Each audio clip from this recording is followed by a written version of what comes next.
Salut tout le monde, j'espère que vous allez bien les amis, on est parti pour une nouvelle vidéo, on se retrouve pour le 23e épisode de cette série Tour du Monde où on revient évidemment sur les actus foot qui sont tombés depuis à peu près 24 heures. Et on va démarrer du côté de l'Arabie Saoudite où hier Cristiano Ronaldo et son équipe d'Al-Nasr se sont d'ailleurs imposés 8-0, c'est la plus large victoire de l'équipe d'Al-Nasr dans son histoire, 8-0 face à Abha.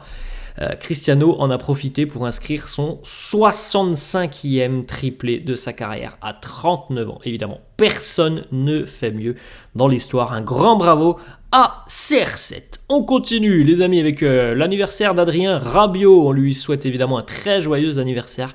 29 ans pour l'ancien parisien. Le cri de guerre des Lyonnais après la qualification en finale de Coupe de France.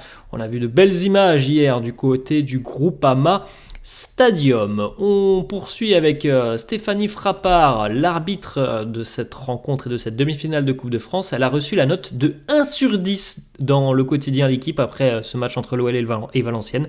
La note correspond à un match exécrable.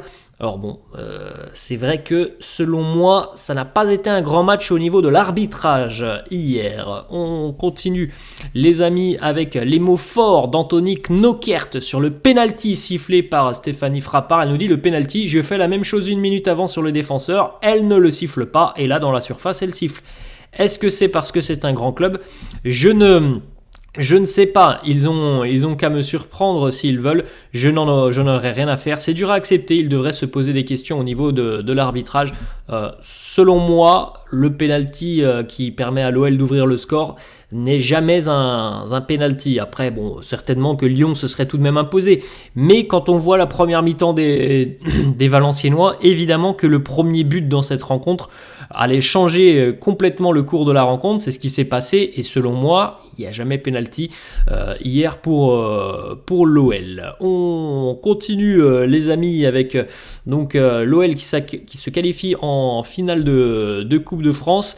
Les Lyonnais ne sont plus qu'à une marche d'une qualification en Coupe d'Europe, ce qui serait quand même un retentissant exploit après cette saison compliquée pour les Gaunes, même si ça va beaucoup mieux depuis l'arrivée de Pierre Sage qui a instauré et installé une certaine forme de stabilité et on travaille je pense beaucoup plus sereinement depuis 3-4 mois maintenant du côté de Lyon. Victoire hier 3-0 face à VA, le Groupama Stadium qui a envahi la pelouse. Donc voilà, de très très belles images de joie après une saison qui a quand même été assez compliquée pour les Gaunes. On poursuit aussi avec en Allemagne l'aventure qui se poursuit aussi pour une équipe de 2e division. Kaiserslautern est en finale de Coupe d'Allemagne. Barragiste de la 2e division allemande, le club jouera sa 7e finale de DFB Pokal. Ils éliminent ce soir Saarbrücken qui était 11e de division 3 allemande. Et on rappelle, Saarbrücken a réalisé un parcours exceptionnel et a notamment éliminé 3 équipes de Bundesliga, le Bayern, Francfort et Mönchengladbach. Peut-être que Kaiserslautern affrontera le Bayer Leverkusen qui va jouer ce soir l'autre demi-finale. On félicite tout de même les Valenciennois, battus hier 3-0, mais c'était quand même une sacrée performance des Valenciennois, notamment sur la première période. Un parcours honorable pour une équipe qui est bonne dernière de Ligue 2 et qui va tout droit en National, puisqu'il y a 11 points d'écart avec l'équipe qui est juste devant. Donc évidemment, c'était un match qui semblait déséquilibré, mais sur les 45 premières minutes de cette rencontre hier, on a vu une équipe qui a vraiment fait son match. Bon, après, ça s'est compliqué sur la seconde mi-temps, mais on félicite les Valenciennois pour leur parcours. Ils vont retrouver le national de 19 ans après l'avoir quitté. Lyon qualifié, donc victoire 3-0 pour les Gaunes. Et voilà, il y aura une finale alléchante, soit face au PSG, soit face à Rennes, évidemment, autre demi-finale. L'autre demi-finale, ça sera ce soir. On regardez par exemple les amis, un petit but de CR7 inscrit hier. Alors hier, c'était vraiment exceptionnel pour CR7. Il a inscrit 2 coups francs plus un lob. Voilà, c'était vraiment magnifique pour CR7 hier.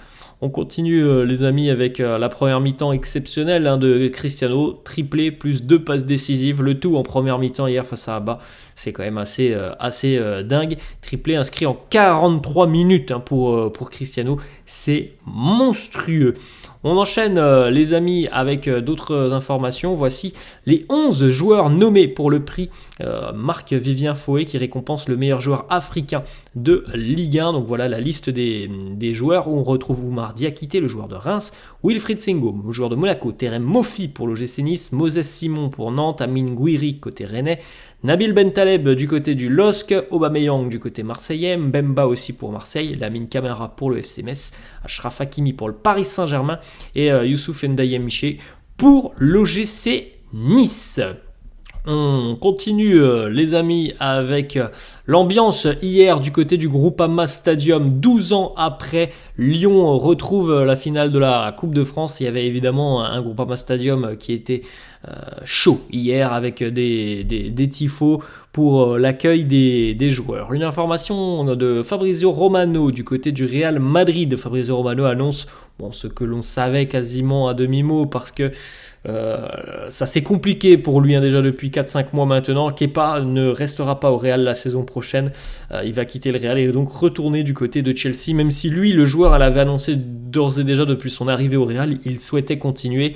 Maintenant voilà, André Lounine lui est passé devant et c'est pas viable pour le Real d'aller le chercher définitivement. On continue les amis et on regarde donc la vision du jeu de Joao Félix ce week-end. C'était face à Las Palmas.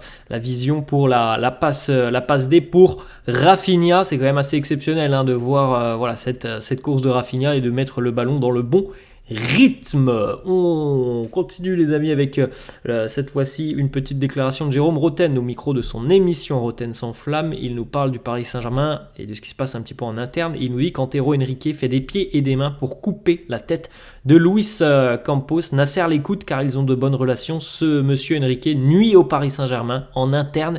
C'est le bordel. On enchaîne les amis, alors je ne vais pas vous montrer la vidéo en entière, mais vous pouvez retrouver depuis hier le fameux documentaire sur la saison de Manchester City l'année dernière, et notamment le parcours en Ligue des Champions. Ça a été évidemment avec Prime. On poursuit. Les amis, on va du côté de l'AS Monaco avec Elias Benseghir. La Fédération française de football veut faire changer d'avis à Elias Benseghir et tente de le convaincre de représenter les Bleus, même s'il a déjà joué 2 matchs amicaux avec le Maroc. La Fédération française multiplie les contacts pour essayer de le faire changer d'avis tant qu'il est encore temps, tout simplement. Donc il est encore possible de le faire, même si moi, personnellement, je trouve un peu la méthode assez malhonnête, même s'ils sont dans leur bon droit. Le joueur, il a choisi le Maroc, c'est tout, c'est comme ça. On va pas non plus aller le déstabiliser. Et s'il avait choisi l'équipe de France, il l'aurait fait de son plein gré. Je ne comprends pas trop la méthode de l'équipe de France d'aller forcer une décision, de la Fédération française, d'aller forcer une décision comme ça. On poursuit les amis avec une information, l'Olympique de Marseille sera convoqué par la commission de discipline la semaine prochaine suite à l'utilisation d'engins pyrotechniques lors du classique. Le club phocéen risque un huis clos partiel ou une amende importante. On enchaîne les amis, on va cette fois-ci du côté de la Norvège à Rosenborg, l'interview complètement lunaire d'Ole Scheiter qui après avoir marqué un but incroyable avec Rosenborg nous dit « Je vais rentrer chez moi, téléphone dans une main ». Dans l'autre main, je vais me faire plaisir, la nuit sera longue. C'est assez incroyable cette interview.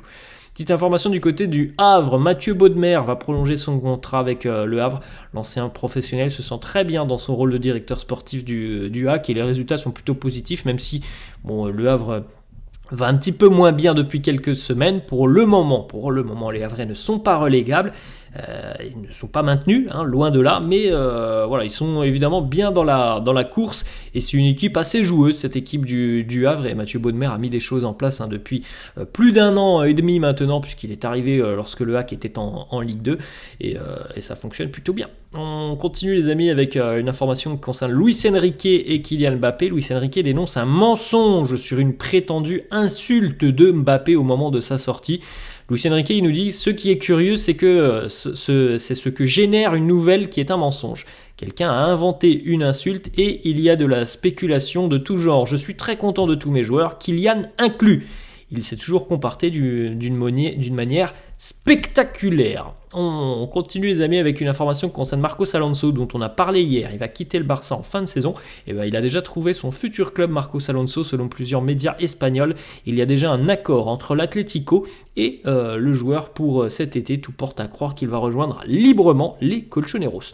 Luis Enrique aussi compte sur Xavi Simons la saison prochaine au Paris Saint-Germain. Reste à connaître la position du joueur néerlandais qui aura son mot à dire sur son avenir puisque là ça a été quand même un prêt hyper bénéfique pour lui du côté de l'Allemagne au RB Leipzig, que tout s'est très très bien passé, qu'il a eu un rôle très très important. Donc évidemment, je pense que Xavi Simons maintenant c'est pas forcément le même cas que la saison dernière.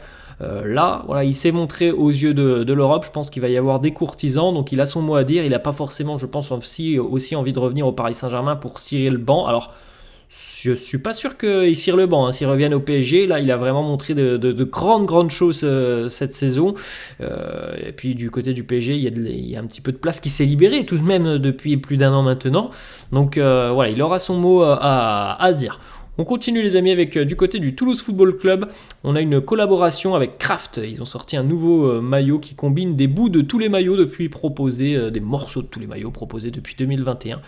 Nike équipera d'ailleurs les violets à partir de la saison prochaine. On continue les amis, donc voilà, avec l'officialisation. La série sur le triplé de City est désormais disponible sur Netflix.